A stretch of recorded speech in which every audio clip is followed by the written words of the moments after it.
Good evening, everyone. Good evening, good evening, good evening, good night, good morning, good afternoon, whatever time it is for you.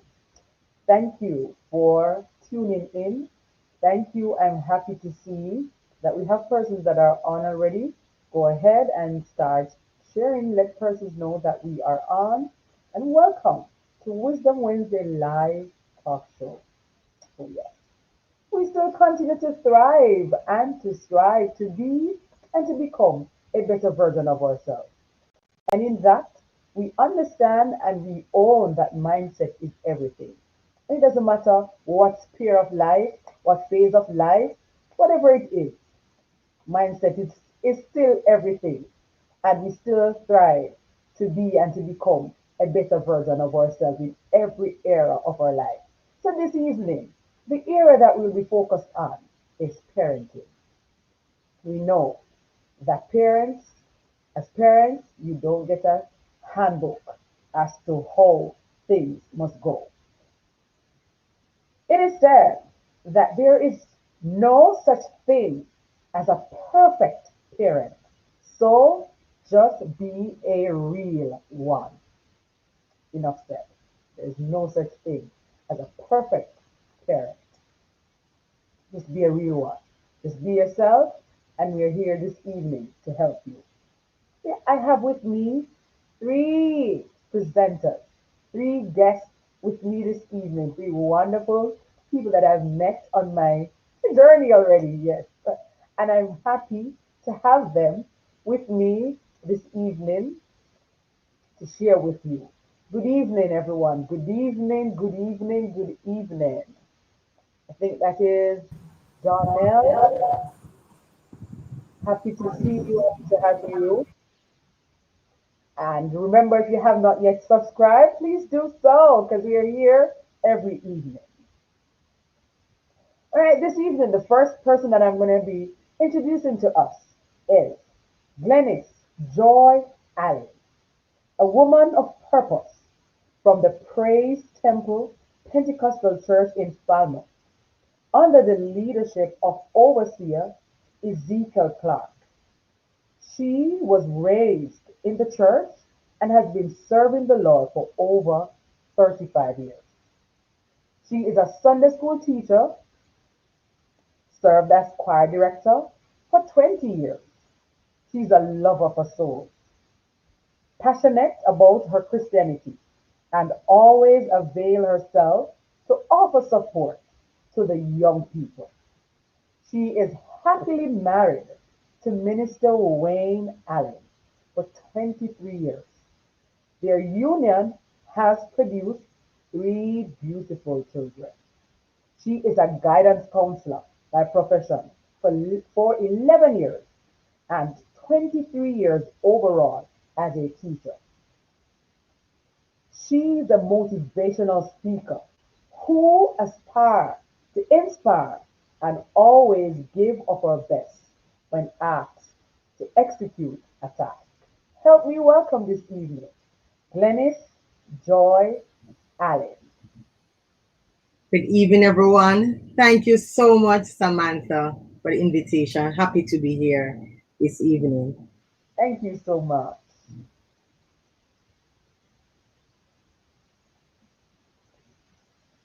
Next, we have Oral Cameron.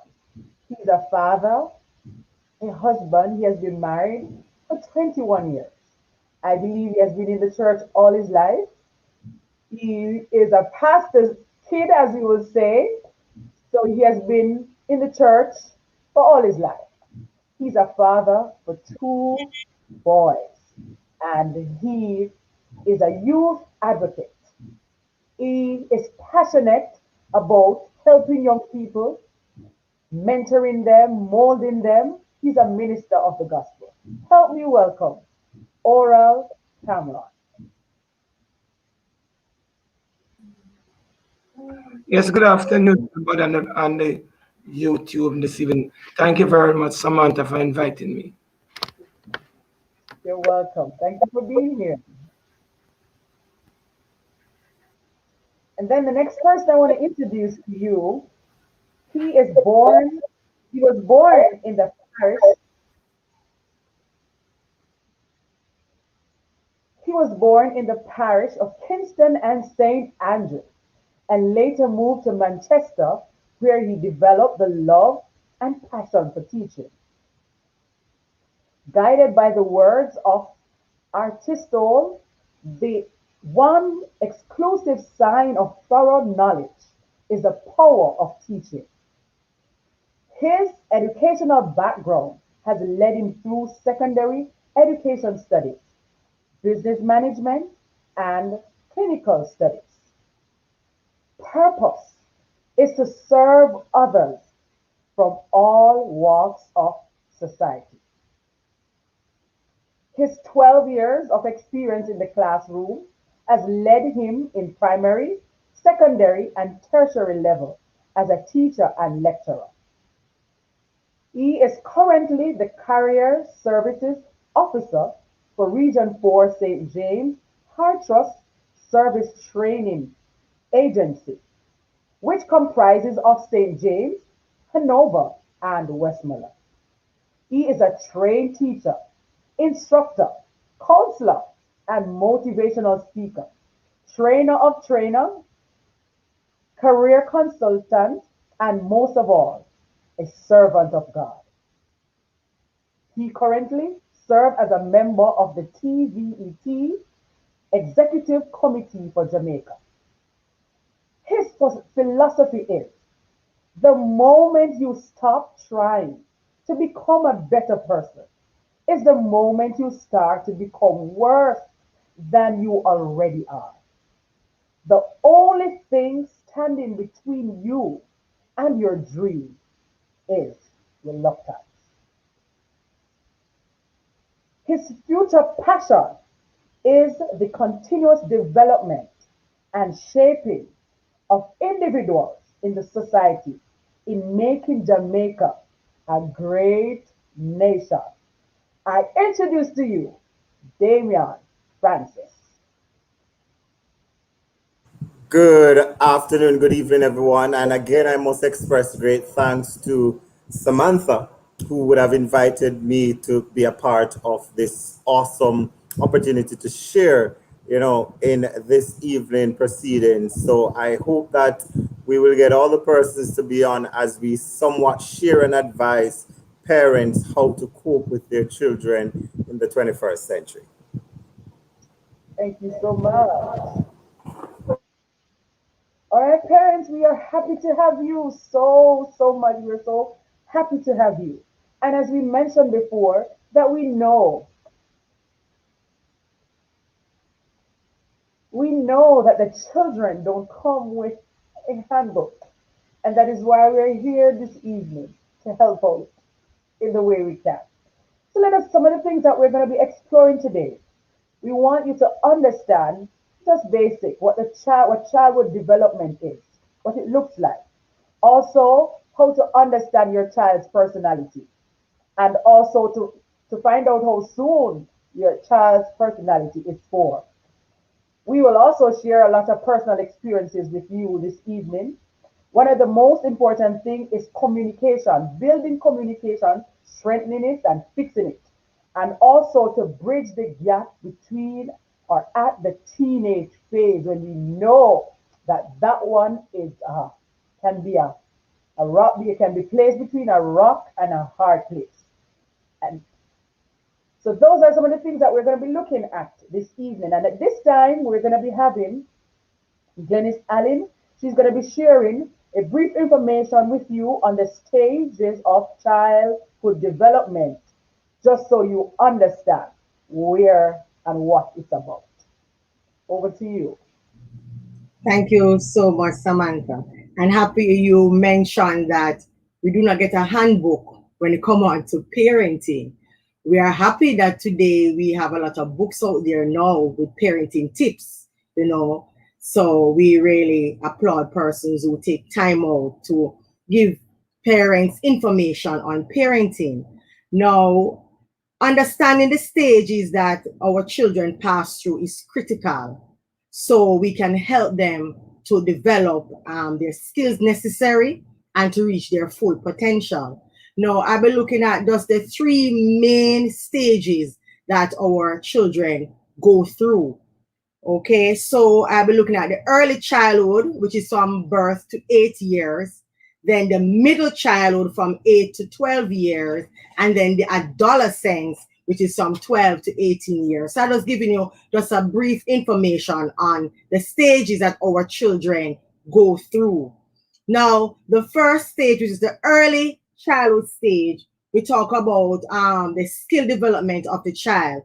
During the first stage, the child is so attached to mother, right? At birth, the child depends on mother for nourishment and all of that until the child is weaned from mom, start to eat from the family pot.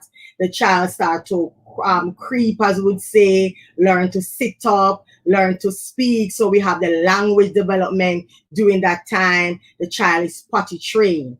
Okay, it's also the stage where their motor skills are developed, the hand coordination and all of those stuff. It is also during this time that our children are exploring their environment.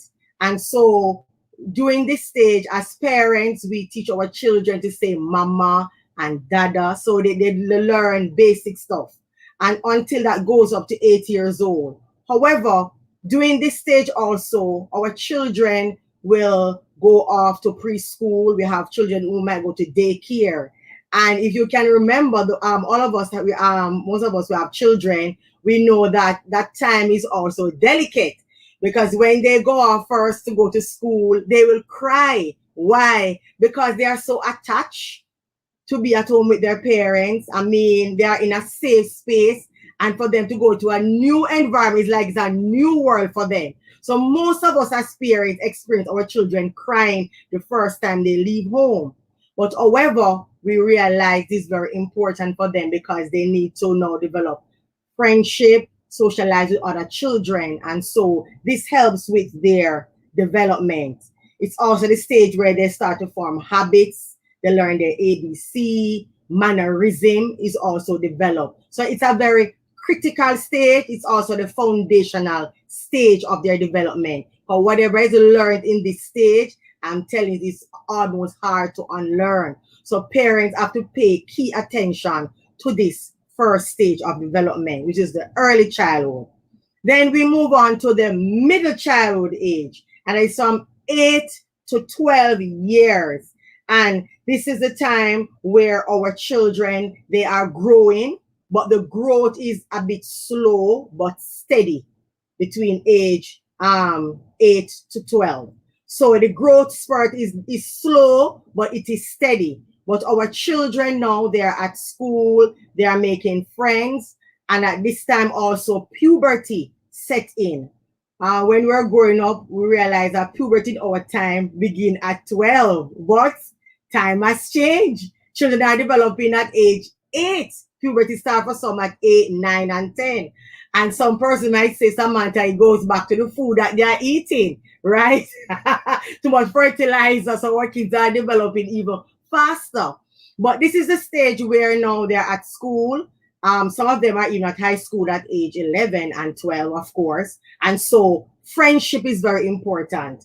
They develop friends, they will have their best friends. But they are still dependent on their family. They are still attached to their family at this stage. So running along, just give you the brief things that happen during the stages. And the last stage now, which is the adolescent stage from age 12 to 18 years.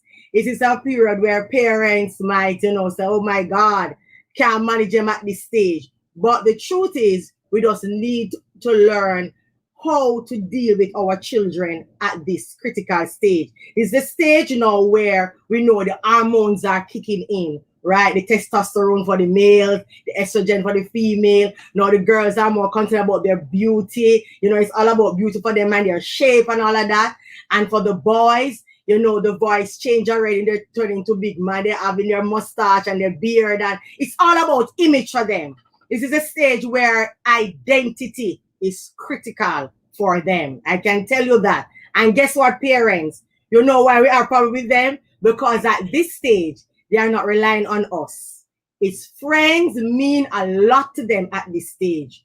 They depend on their friends to find their identity. It is in this stage they will face identity crisis and role confusion because they are like struggling between what parents have been teaching them over the years and what they are confronting with their friend. So there is a constant struggle. And that is why the teenage age, Samantha, can be very overwhelming for us as parents. So parents, you're not alone. We all have to go through it, and some of us are going through it now, but it is normal. So it's a stage where our children now are learning now to be dependent because they are at high school, they are studying for examination, so they are learning to be more responsible. So that's in a nutshell the three main stages our children pass through for the developmental stage. So parents, when your child reach this stage, just understand and try to work with your children. They're not getting crazy. They are normal. It's a normal state. So when you're more informed, you will know how to handle and deal with your children. Thank you so much. So true. I believe that that is it. That is true. She has shared. I guess that's it. And right now, all of us here, we are parents, and we're just going to share what stage our child and children are. So let us hear. My daughter is 5 years old. She thinks she's a teenager. Every day she said, "Mommy, I'm a teenager, and I want to be famous, and I want to wear this, and I want to do this, and I want to wear fancy clothes." And sometimes she say, "Mommy, you're fancy more than I," and all of these things. And I'm like, Jesus, what is this for me? So when she's only 5, so she's still at that stage. I think that stage and sometimes she's asked me if she's a toddler or not, or she's a teenager, or she's grown and all of that. So she's 5. All right. Oral, tell us where your children are.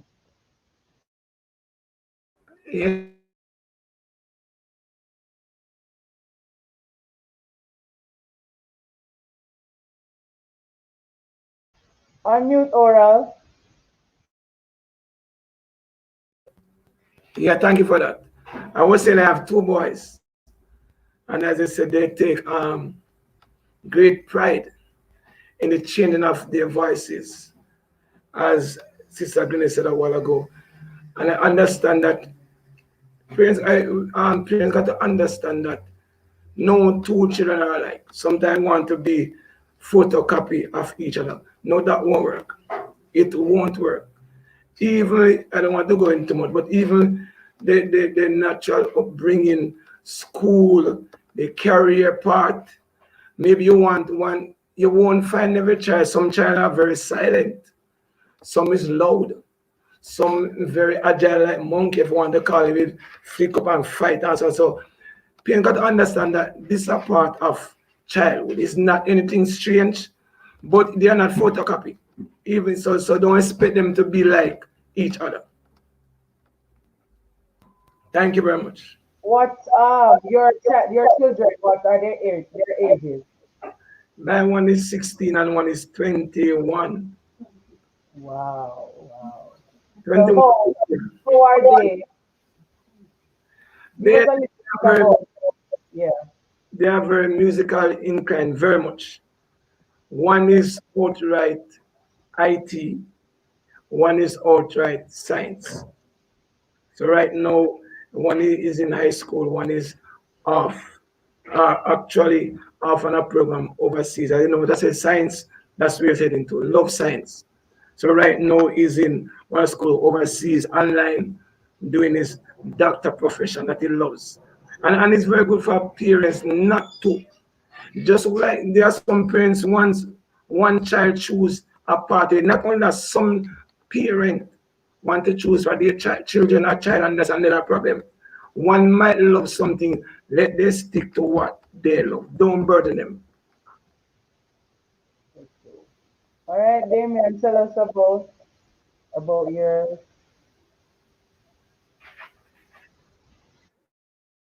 All right. I'm happy that that Sir Oral mentioned that there's no two children alike.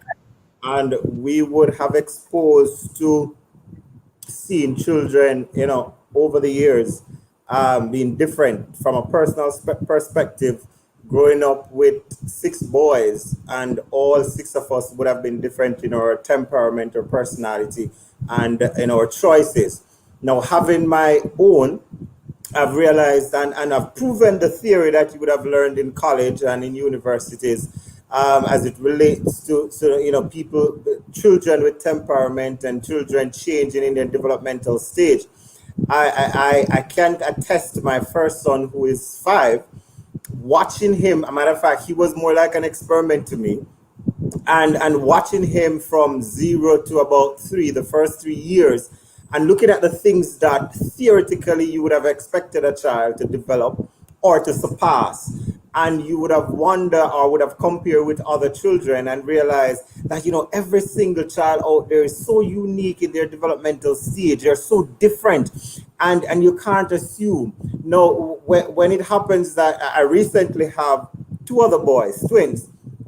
And when I looked at they said twins are alike and they should be able to think and do and whatever it is, but they're totally the opposite of each other. Matter of fact, I can tell you that Jaden is more like Nathaniel now compared to his twin brother Jaden. So the similarity changes, and we know, watching them growing up, you will find out that gradually they would become their personalized characteristic, and as parents, you have to treat them according to those personalized character that they have.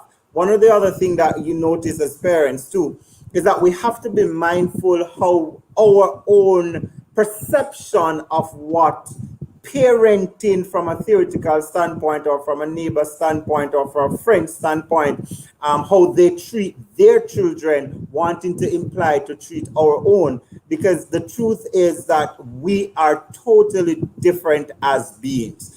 And in our developmental stage, there can be some slight difference, whether it's going to be from a cognitive or from just a biological standpoint. While the chronological age might be the same, but we have to take in mind and consideration, we have to consider that every child might be at a different pace mentally, and every child might be at a different pace in how he or she will develop on their temperament that has passed on. I want to share something quickly before we jump over.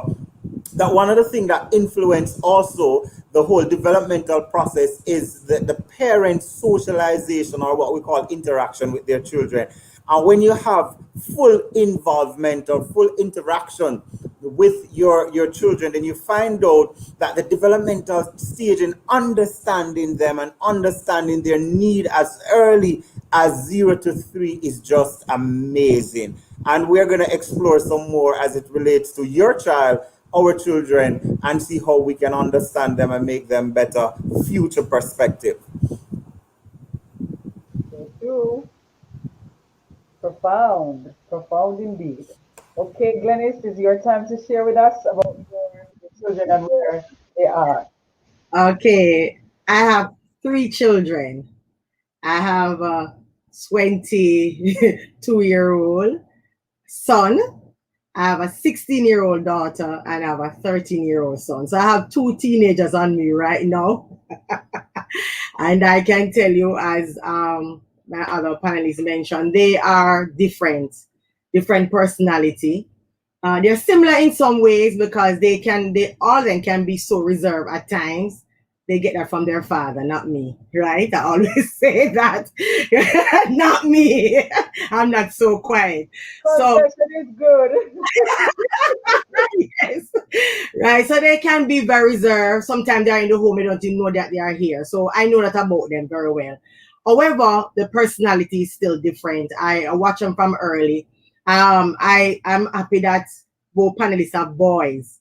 For me, the boys, when they're growing up, you have to like indicate to them to take up their books, like say, yes, it's books time. I don't know if that happened to you, but for my daughter, I don't have to tell her. So I found out that very, very early. So they are more mature now and will, take up their books and all that. You have to be over them. But I mean, when they were much younger, I realized the boys, we had to be at them as parents to say book time, whatever. But with my daughter, I don't know, it was natural. She does love books and she would read and do her work. So we found out that very early. I'm so happy with what we said a while ago with the parenting style. I'm telling you, children can help you a lot. I found out early, Samantha, my daughter, you can't shout at her. Lord of mercy. If you shout, you shut her down. You don't hear anything more from her, Damien. So I found out that very, very early. So she helped me as a parent to learn not to shout at all time. You can just speak softly. So I applaud my children for that. You can learn from your children. So parents, don't believe that because you are the adult, you are always right. Your kids can teach you a lot of stuff. So I found out that early with my children, so I know how to deal with them and all of that. In terms of their careers, I realize that they are all different. They have their career path that they are going towards. My son, he loves the science. But the 13-year-old, I'm not sure if he's settled as yet because, just going into high school. So he's still on the exploration section. But my daughter, she's finishing up high school now and she's artistic. She draws very well. So I believe that she's going to go in that area. So what we do as parents, we motivate them, cheer them on. I really agree, Damien, that sometimes as parents, and I think Oral mentioned it too, we want to tell our children what to do, the career path, because sometimes some parents didn't get a chance to achieve certain things. And because of that, they want to see it up in their children. And we do understand, but guess what? They have a mind of their own, and they have their own thinking and what they want to do. So I would encourage parents from early, if you identify whatever your child wants to do, encourage them. Encourage, as long as it's on the right path, encourage them. Because before I end, I remember I was at a seminar, Samantha, and this does resonate with me. The guest speaker spoke about a young man who his father wanted him to be a lawyer. And he didn't want to be a lawyer. But guess what? He didn't want to disappoint his father. And he went to law school. He became a lawyer, Damien and Oral. And then he got the degree or whatever he got, gave it to his father, and went now to go and learn about to be a pilot. He wanted to be a pilot.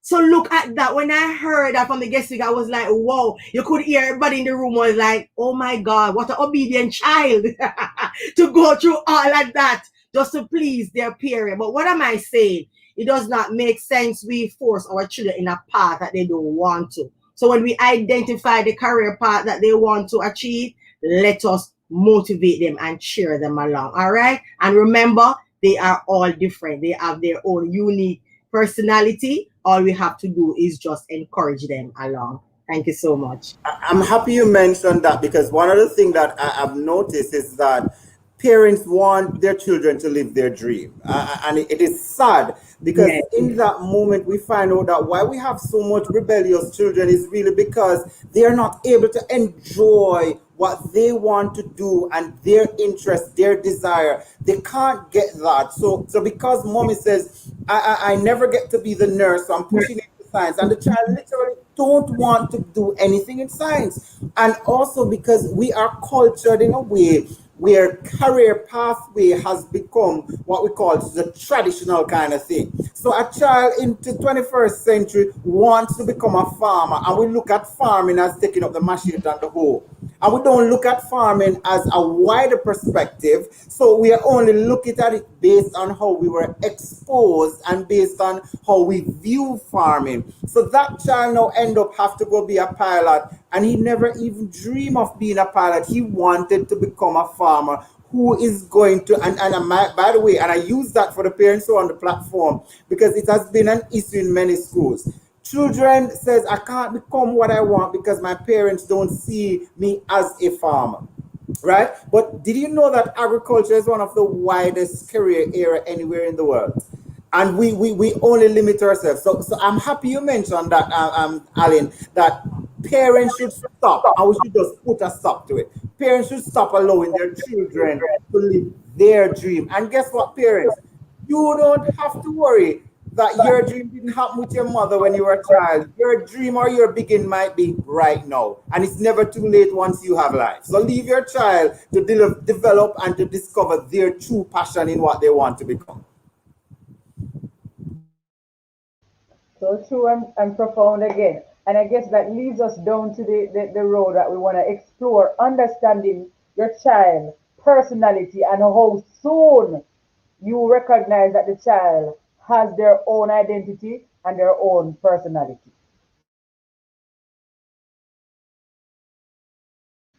Go ahead, Aura. Yes, from my, let's put it, as I said, my first son is, you can talk to him in a harsh manner, so to speak, so I understand that he can deal with tough stuff. He's able to manage it. And the other part, as Sister Guinness said, my second son, you have got to keep it very soft. So they are totally different. So as they start to develop, you can understand what their characters are. And we started, so my son teach me, listen, if you're going to talk to him very loud, he's going to shut down. And there are some children, for you to get them going. Yeah, like my mother, oh my God, man, she did not play with us. I did talk about getting us straight. My mother has 7 of us, and we have 7 different children in terms of personality and all of those things. For me, didn't get much beating as the first one. They did not spoil me as a different character. Thanks be to God. But my other sibling, not all. For her, I had that to get to them. Got to them in a different manner, or a different way to get them to do what they should do. So knowing your child or your children's character from very early can put you on a path to know how to speak to them, how to adjust. Because there are some persons you want, some children, if you bully them, is the worst thing you ever do. So we have got to understand that it's not every children. Sometimes when you have one, it's different. But when you have 2 or 3 or more, now you got to understand how they are made up. So I understand my as I said, my first child, get along with him, very go-getting and all those things. And also the second one came up now, start to pattern him, start to go get him. But I said he was very different, soft and mild. And I understand that. I'm saying, parent, we got to understand our children. If you have one, is different. But we cannot, at no time must we believe that every children must operate the same way, and you must get the message to them the same way. It won't work. You can lose them. Because some children that run away is because parents, or they deal with them in the house. They can't talk. They're always a liar. And again, you know what days, Lord have mercy. You see, sometimes, I don't know, but understanding children is very critical and important.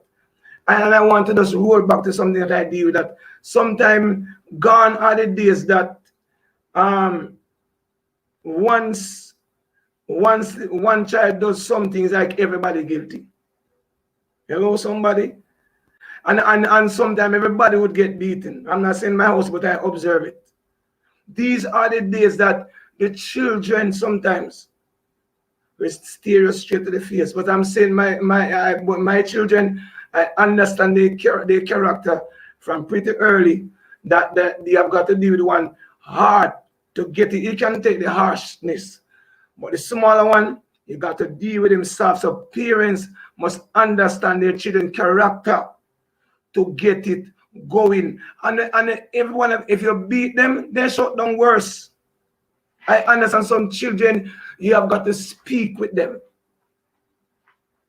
Speaking to them reach further than chastising or beating them. So I'm saying you chastise them, they get worse. And this generation, my God.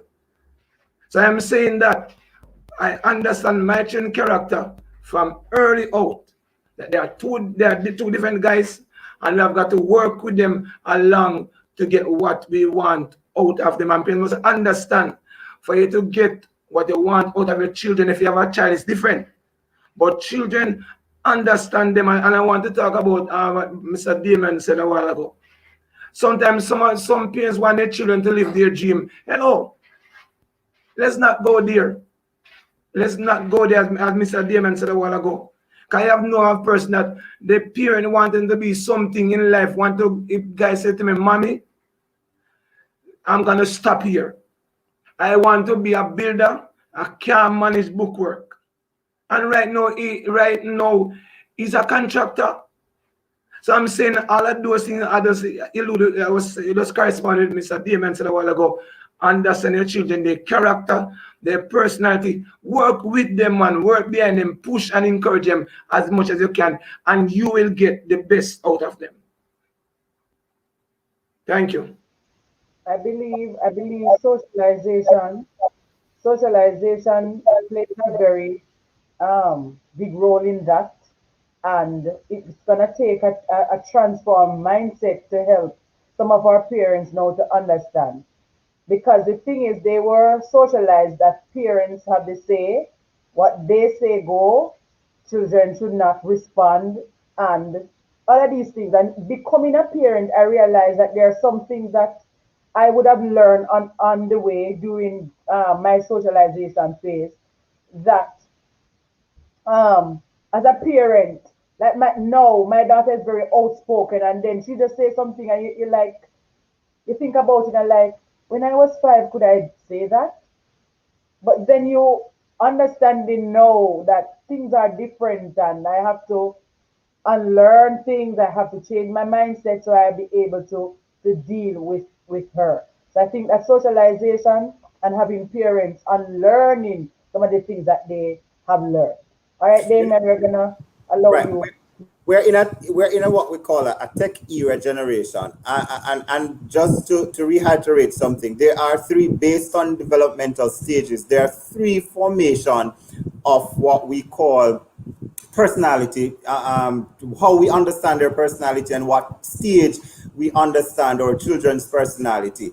The stages that we looked at when I was reading over to refresh my mind, we talk about like those very easy temperament and slow and warm up temperament and difficult temperament, which is also formed from parents. Now, surprisingly, research has shown that that even from the night of conception, we are building or forming the kind of characteristics and personality of our child. So the reality, parents, if you and daddy had a fight and you had a rough fight sex, whatever we call it, don't expect that the child is going to come up and be all what you have in your mind when the relationship and the formation would have been disturbed even from conception.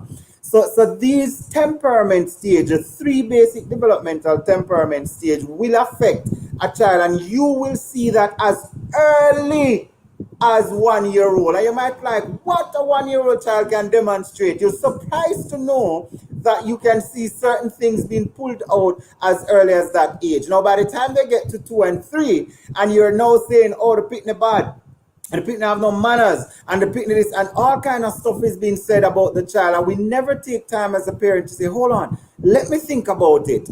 As a parent, what have I done through the first 9 months, or the first year, or the first 2 or 3 years with this child? How have I behaved or react? So the whole developmental formation of the personality differs. Those child who are what we call the warm-up or the slow ones, you'll find out that they're not so expressive, and they're not the one who will just be brave and confident and assertive in what they're doing. But guess what? Children are like sponge. They might not say, they might not be up and down as you expect them to, but they are observing and they are placing whatever it is into their mind. And you might see the quiet child reach 5 and you say, the old devil picnic, where to get him from? No, the devil picnic come from the devil mother or the devil father. So the reality is we have to make sure that we shape something. Let me just quickly read something that I bounced upon earlier. It says that temperament is temperament in your baby or in your child behavior style is determined how they react to situation and how they express the regulated emotions that they have. As a result, studies have shown that these temperament, which is the easy, the difficult, and the slow warm-up, is passed down from who? Parents. So parents, you have to understand that within the scope of parenting, because remember, we don't want you to get it to miss the point. Parenting don't start after the child is born.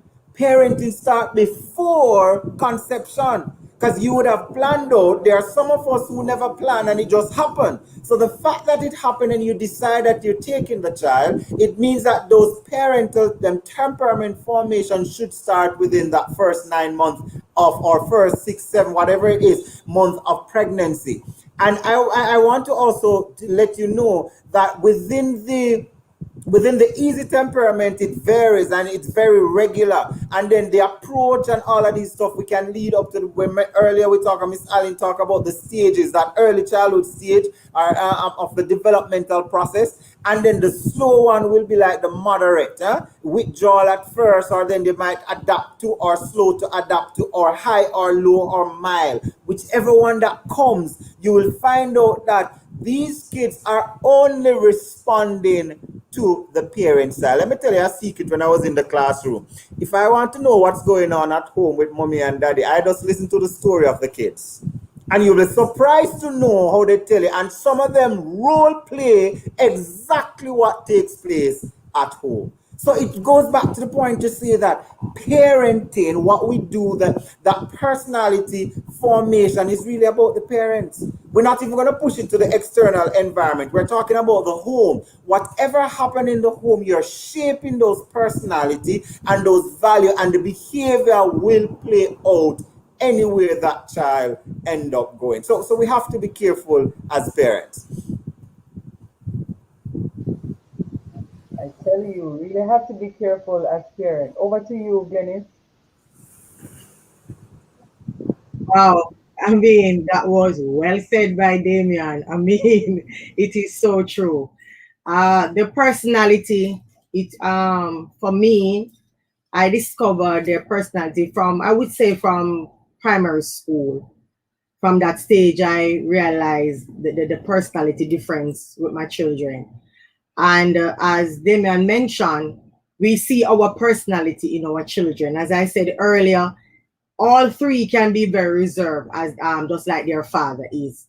But at the same time, they still have their own individual personality. So I found out from early that with my son, my eldest son, he will express himself not necessarily right away, but if he wants to share something, probably think about it first and then come back and have the conversation. So I found that out with him very early. My daughter, she's very, very observant, very, very observant. So she's not quick to speak, but when she's ready, she will say whatever she has on her mind.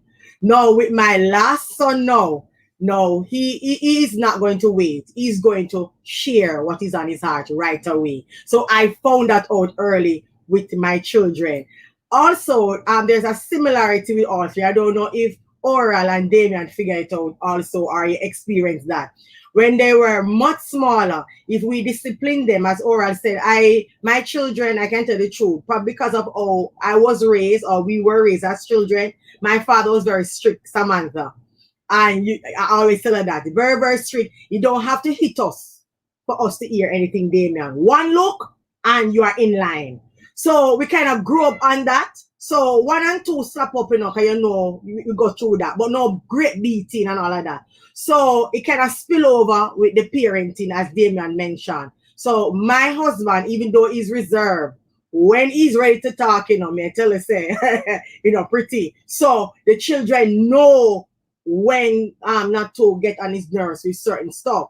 So we realized some early that when we discipline them, all three of them, we experienced that. I remember they said to myself and my husband that, well, mommy and daddy don't love us. So we said, what? Why you think that? Because we discipline them. And we had to do that from early. Myself and my husband sit down with them and let them know, say, look here, we love you and we have to discipline you. We're not abusing you, but sometimes you have to get a little slap up. to get you back in line if you're not hearing. But now as they grow and they are more mature, we don't have to do all of that. When you talk, they will listen. So what am I saying to parents? Their personalities are different. Some of them might be a little stubborn. You find that out early. So you know, so you can't ease up on those ones. Yeah? So don't compare children with each other. We try our best not to do that. They don't like it. I can tell you from now, as Oral mentioned. They don't like it. My children don't like it at all. They don't like the comparison thing. So we try our best not to compare them. So parents, early, as Damian said, the personality is really shaped from in the womb, things that we say and do, and we're frightened to know that the children come and express. But a long time, let me tell you something. When the child is in our womb, the child can hear the music, whatever is happening, the child can hear. So some things are, whatever we do, we start shape the personality of a child from in the womb. And when the child starts to speak and be a certain way, say, all comes, but we need to check our environment and really what are we displaying to our children. We are not perfect, but parents and prospective parents learn from us, learn from our mistake and try to do better. Learn the personality and be the example that you can for your children. That's all I have to say about the personality part. I want to throw a question to you. Have you ever heard the saying that as some grow, and my mother used to do this to me too, so I'm not see nothing wrong doing it with my children. It's a killer to society. And parents, we have to get rid of that. We have to understand that generation to generation, things are changing. And we have more materials to guide us and to help to tweak ours so that we can become effective parents. And here's my thing. I'm happy she put it that way with her children, because here's this: a lot of us as parents we don't have a relationship with our child or with our children. And when we don't have the relationship, then we can't see or observe or understand our child. And I might just throw out a question. At what age you probably say to your child, I'm going to the supermarket, what would you want us to get for you today? Or you just go to the supermarket and shop and say, this is what I get, this is what you will have. Now, if you don't build and form relationships in your home, then you're going to find out that you're going to lose your child. And when you move further down to understand the later stage of childhood into teenager, that's when you lose your teenagers. Because you never build and form that trust and bond and love from that early stage coming up and understanding their personality, so you will know what to say. I remember I was in Kingston and heard a parent call out her daughter. So she said, little dirty girl, you may talk to. So I stepped in and I said, bigger dirty girl, the mother of the little dirty girl. You need to understand she's dirty because you pass her, or you carry her into this world. So if she dirty and I feel dirty, it means you're the bigger dirty one. So the reality is, as parents, we have to be careful what we say, because if that child go out and say the same terminology to somebody else, you don't have the right to correct him or her. And that's why when I hear parents in the street complaining about little girl, you never see skirt or whatever you have on too tight or too short, but when I look at the mother, it's the same tight and short something she have on, but you want to correct the child and you doing the same thing. We have lost it. And I'm happy that we take time out for this particular program, because here's what: we all need to support each other, remind each other what parenting is about. It's a fun thing. It's when you come home and you hear daddy, oh my God, it's a feeling. Just to hear somebody run into you and say, daddy, you're home, or daddy, I love you, or daddy, can I come with you, or daddy, I want to go here, daddy, let's go play this, daddy, it's a feeling. And that's why I would say, I don't know how parents abuse children, but we have to really go back to what is given. It's a gift from God, and if God has given us a gift, we have to cherish it. And so is it. Mr. Damian, as I said a while ago, children is a heritage from the Lord. They are. And sometimes we abuse mothers, and sometimes daddy abuse their children. Do you know that there are many ladies out there who like to have one? Just one. They have money, they have cars, they have houses, and known child. So I want parents to appreciate the one you get. Give them as much love. I was talking to a lecturer from an institution, and she said, boy, oh, and my grandson, my boy, walk is you see. I said, why? Look, me have two big houses, and before I go get some girl pregnant and full up me house, I'll get a grand picnic. I said, really? Because we are keep it real, you know. She said, listen, I want, before the boy gets some girl pregnant and makes me get some grandchildren full up in the house. You understand me? So there are parents out there, our grandparents would like to have one child. And sometimes we get the only one and leave them in a road. You know, God forbid, you know. God forbid, God help some female. God help some female. There are a lot of parents that would like to have one to carry to the supermarket. I know some parents have preference still, you know. Some parents prefer just girls. Some prefer boy and girl. I want to have my preference. But I'm saying that that's how it is. Everybody has preference. In my mind, you see, as Mr. Damon said, sometimes you know we have our own perception. I was always thinking in my mind, boy, I want to come my wife have brown hair. So more a little girl, and I say, boy, she have a long hair, and I have a little bubbles and a little baby doll bag, and look at her pretty slippers and her bubbles. No, when me look at boy, I got a boy. Me say Lorraine done. And the second one again, not only that, you know, I got legitimate, I have two boys, so I was contrary to the will of God, want to have girl. So when the first one came, I said, Lord have mercy, done. Second one came a boy, I said, I saw you go. I saw them resembling two, looking like each other. So I'm saying sometimes, as Mr. Damon said, sometimes relationship with your children from early.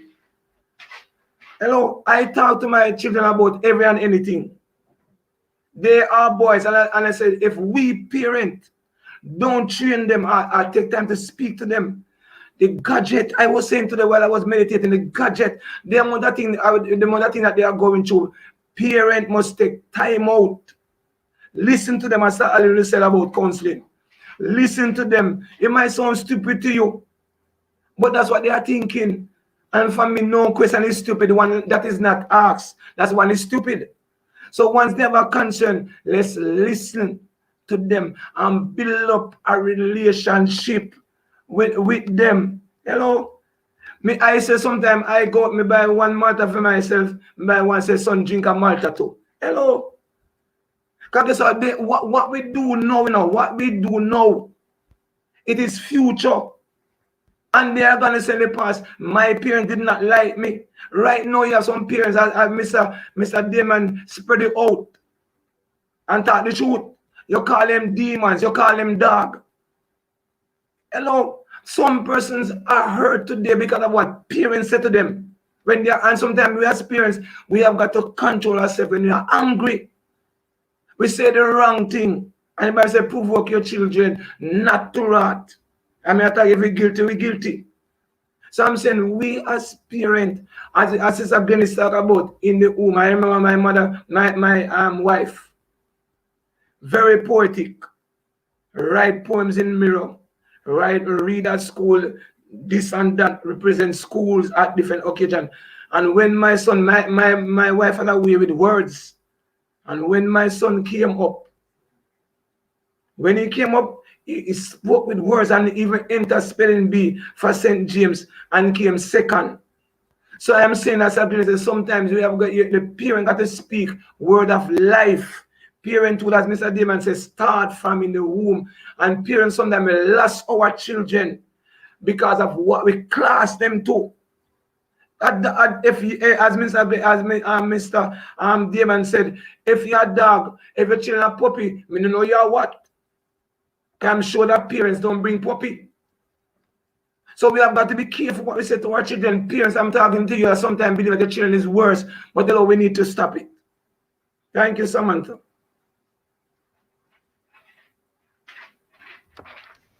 Wow, this is just deep, deep stuff. Deep, deep things I tell you happening here. But audience, we are gonna have to break here and we will see you next week. But before we go, we are gonna hit on one last thing. We're gonna look on how do parents manage to when they have a personality clash, how can they deal with that? Because a lot of that come out here just know that you realize that parents, if the child is the dog or the puppy, then it must be coming from you, the adult.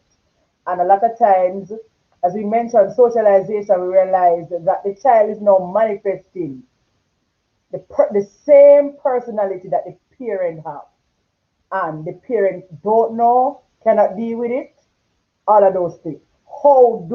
What can we tell them tonight? How do they deal with that? What can they do? Go ahead, Damien. Oh, let me just quickly give some information based on research here. And this has been, this research, sorry, has been revised in 2019, 2020. It says that parents and children influence one another. Parents influence their children or their child both directly and indirectly. It says that the children influencing their parents is not so much as how the parents influence build their child into their personality, which happens now to have a clash off. So here's what the research says. It says that the child's behavior, attitude and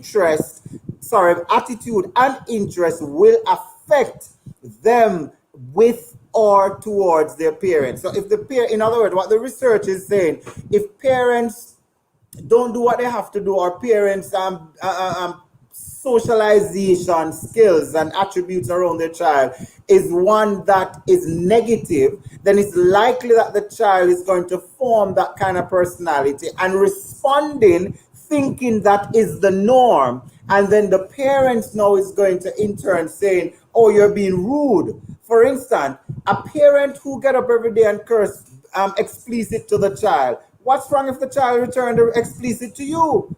Because that's the language that is communicating. So the clash that happened is really not that the child is being rebellious, but the child is now role playing what was passed down and mold. You know, a sculpture, they said that a sculpture will see a stone. And within that stone, he's now going to have in his mind what he's going to form out of it.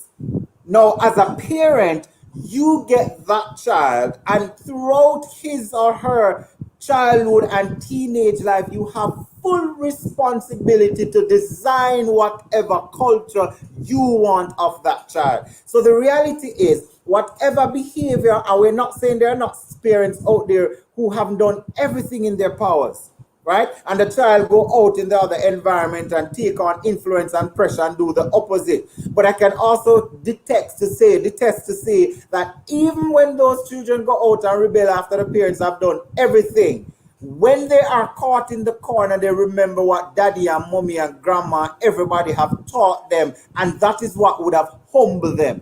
So it goes back to the point to say, parents, your influence is what create the clash. But how do you deal with it?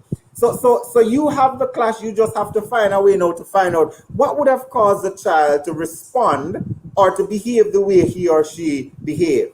Mind you, in the moment of the action, you don't want to go and punish, or you don't want to go and do everything out of frustration and anger.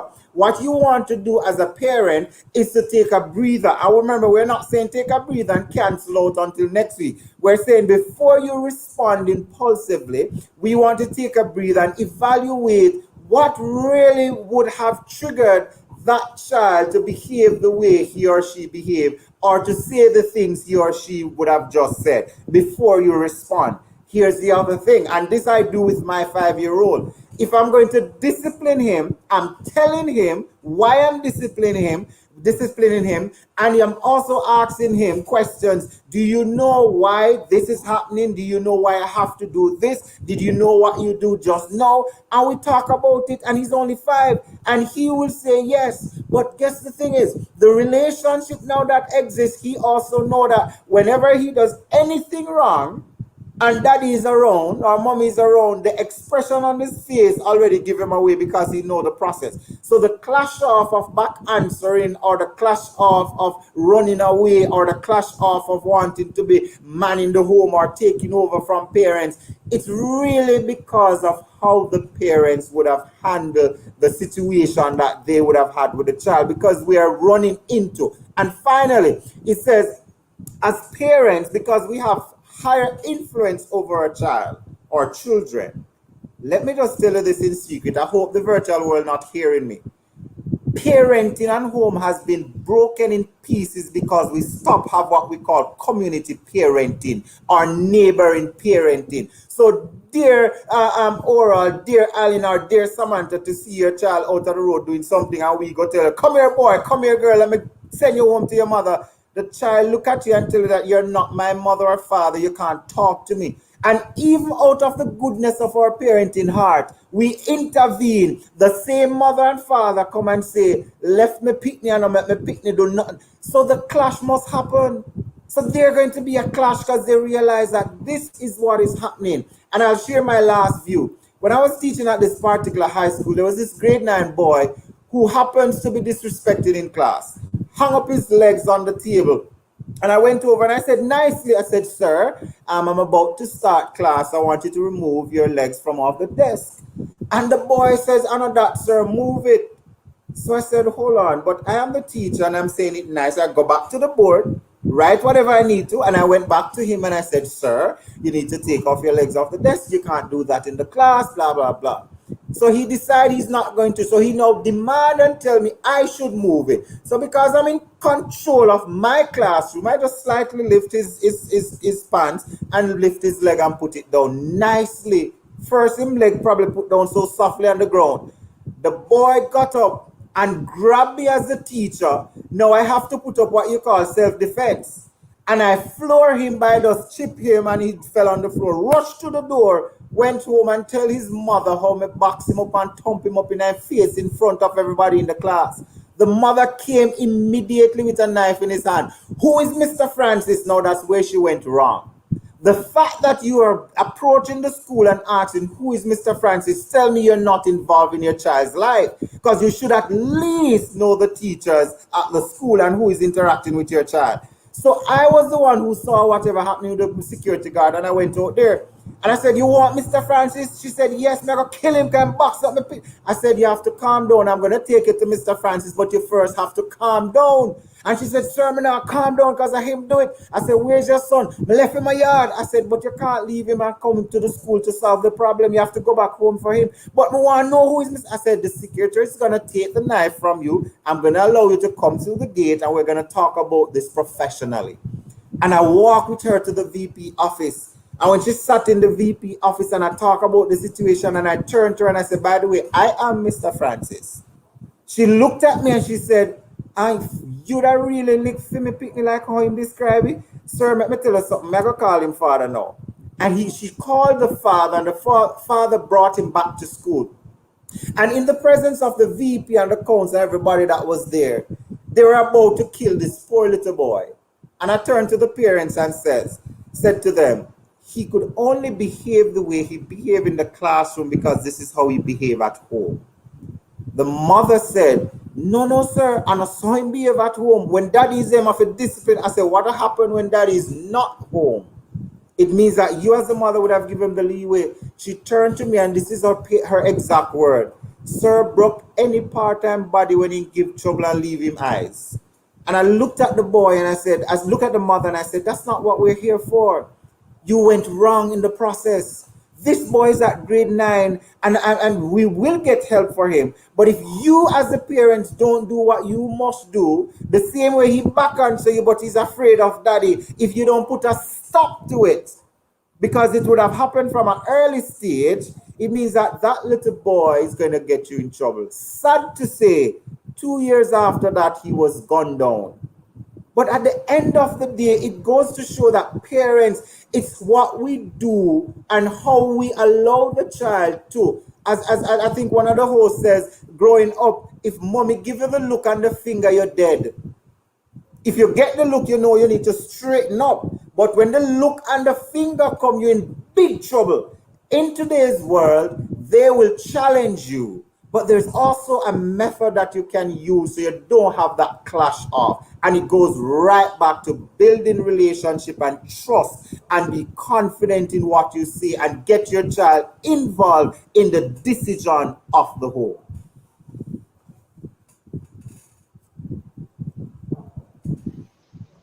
Oh wow, I tell you, I tell you. Someone said good teachers still exist. Yes, yes, that's true. That's true. And as we are getting ready to close, we're gonna have Glennis and Oral share their last point on that thought, and then we get down, and then see you next week. Okay, audience? All right, Glennis, over to you. All right. I believe that Damien did an awesome job a while ago. So I will not even touch anything that he said. But what I would encourage parents to minimize the clashes and all that, to handle the clashes, I would say to parents, just be respectful to your children. Not because we are adults does not mean that we should talk to them in any way. They have feelings as well. And at times, parents, we believe that because we are in control, we're at liberty to say anything to our children. But I'm telling you, when we speak with them with respect, they will speak with you with respect. And also, this respect will take them into the classroom. So you will have less conflicts and the bad behavior at school, as was mentioned a while ago. So I believe that respect is very, very important. Another way how to minimize clashes as well. Sometimes as parents, we are not being real with our children. Some of us are, we have that overly expectation of our children, wherein I realize that sometimes parents quarrel with their children, tell them that they are dunce or they are too slow and all of that when they don't do well in particular subject areas. But I don't do that with my children because we have to be honest. When we're going to school, we didn't get all A's. And yes, we want our children to be better than us, but we have to be realistic. So they won't be strong in every area. So parents, we have to learn how to motivate our children and help them along. Because when we talk down to them and speak badly to them, you are damaging their self-esteem and they will not be motivated to work harder. So some of these clashes can be prevented. They can be minimized with how we talk with our children. So parents, start having a conversation with your children.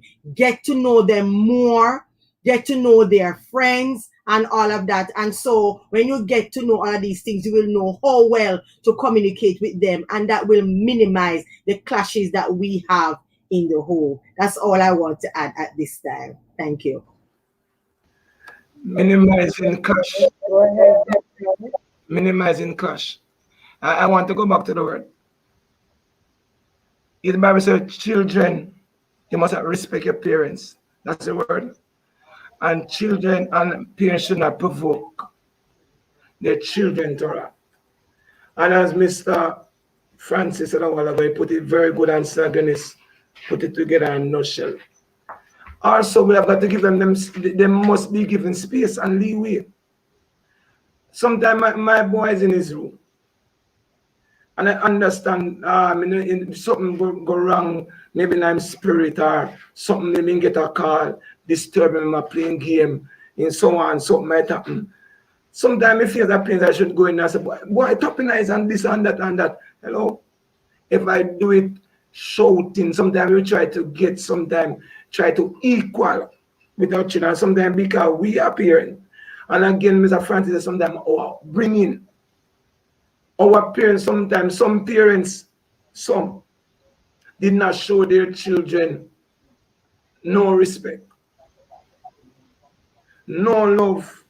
So you see, when you come up now with your child, you think you should behave the same way to them. No, we'll lose them.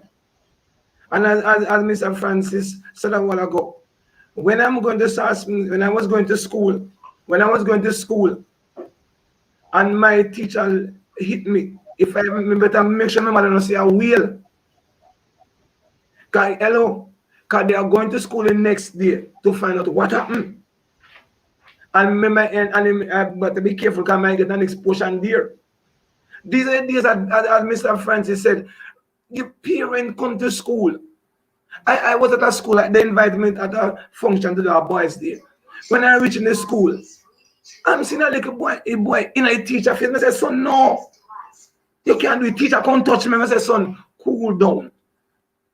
As Mr. Francis, you want to go teacher to Mr. Francis, because some teacher we equal, but we're not going there. But I'm saying that parent has got to know to minimize clash. Give them a little break, man. Give them a little leeway. It's not everything they say you must answer. Sometimes we as parents make some things go on. Don't answer to everything. As I said, when they are going, they are thinking they are becoming man. Sister Glennis has females, and now they put in certain man becoming a woman, and they want to talk to them a certain way. So giving them space. Sometimes let them talk with their friend with due respect. Not troubling about everything, man. Make them stay sometimes, because as I say, sometimes can I say members tonight, our children behave so we used to behave, but we now tell them. We used to go on back too. And we now play the game and we lose, and nobody talk to me. So the same thing is being displayed in our very face. And guess what? We want to push them down. We want to mash up the game. No, that is clash. Especially if they save their money and buy their little thing, their little gadget, and me mash up it. Lord have mercy. A trouble. So sometimes we need to give them space. Let some things blow off. And as Mr. Francis said, come on, man, don't fight fire. Sometimes we need to cool on experience. I'm talking about cool on experience, deal with some things tomorrow. Nobody deal with today, because sometimes if you go abuse them, and they might call police on you, and you go to jail and leave them. So even nowadays, parents, we need to minimize clash by sometimes, man, we abuse them. Just leave the thing alone, man. Give them a breather. Make them breathe. Give them a little ear. If you can afford a room, and you let them stay in the room, make them deal with themselves. And at the end of the day, so you come and say, son, what are you doing? I said, Jaban, what are you doing? Daddy, me all right, you know. If I went in there now, you think that all right, they're all wrong. It will be all wrong. So I'm saying, give them space and blow off some things, man. Because they will grow up and hate you. And as Mr. Francis said, sometimes, I think that's Glennis or Damon, sometimes we as parents, sometimes, and I talk about Mr. Francis talk about the mother come to school and they behave in a boisterous way. Imagine them behave a house with the child. And sometimes we as parents behave in such a manner that the child, they never behave in front of you. They never behave that way in front of you. But when they reach a school, teacher can't talk to them because they can't do it in front of parents. Parents will let them down. And that's also wrong.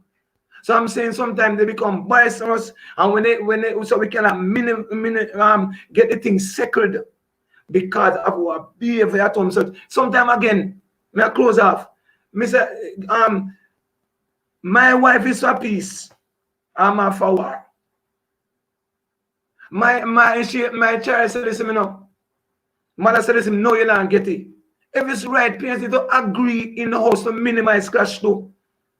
If it's something that is good, when Glennis said no, you don't get the cheese sick, daddy, no, what Glennis said no, me said no too.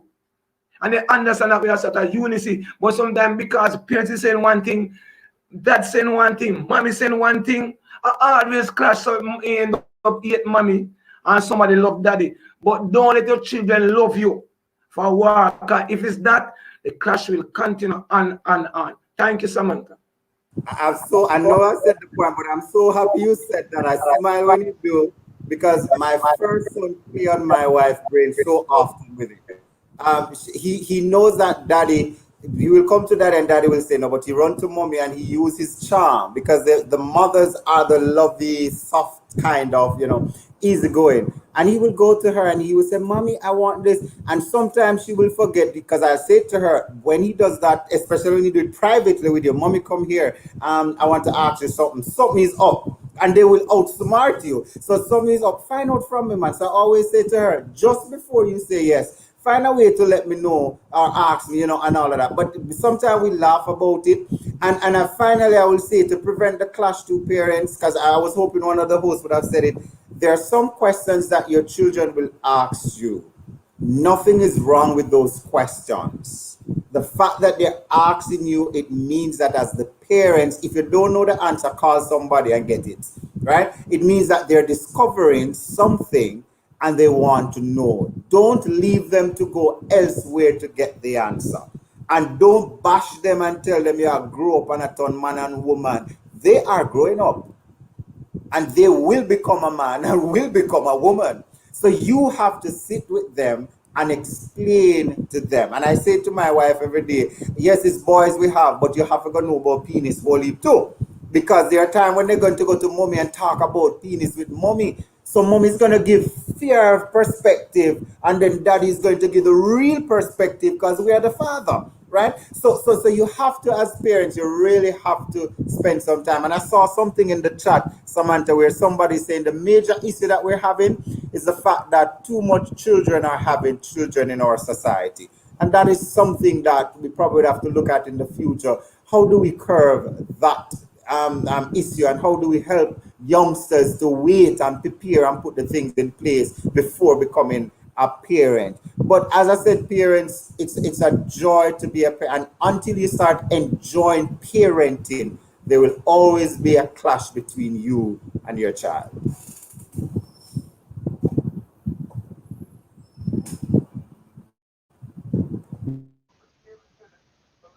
So we have seen it in the chat that the parents are loving this session.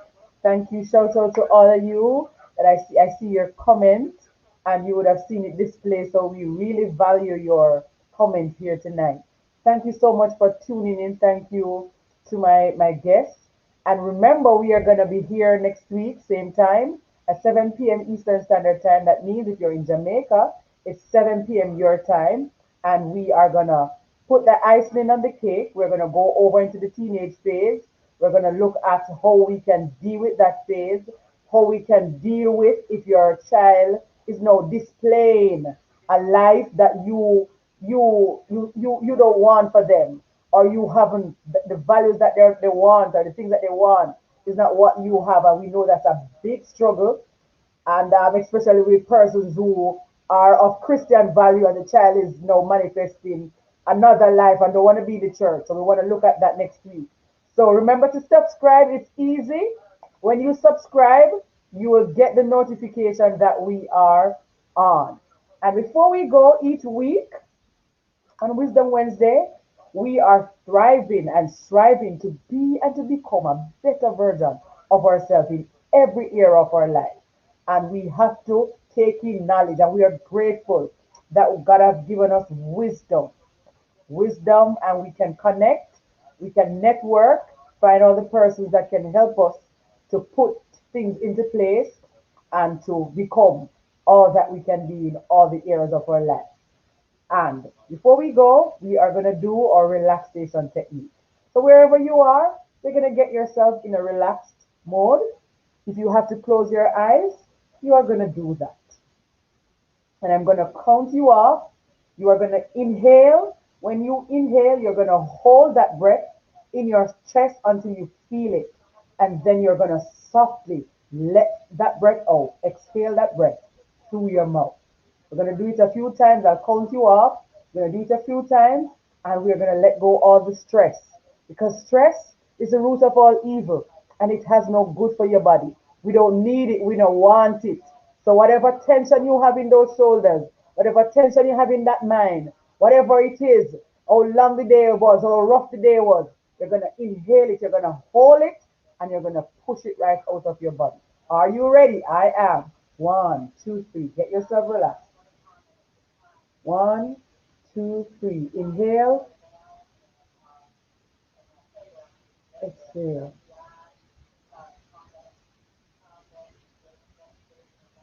Inhale, exhale.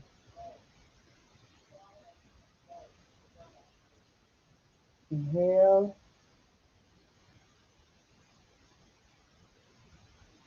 exhale.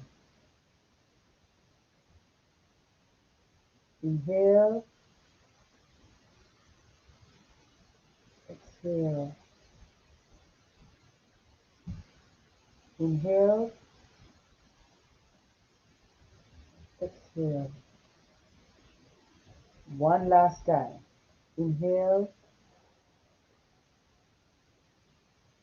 and exhale. Awesome.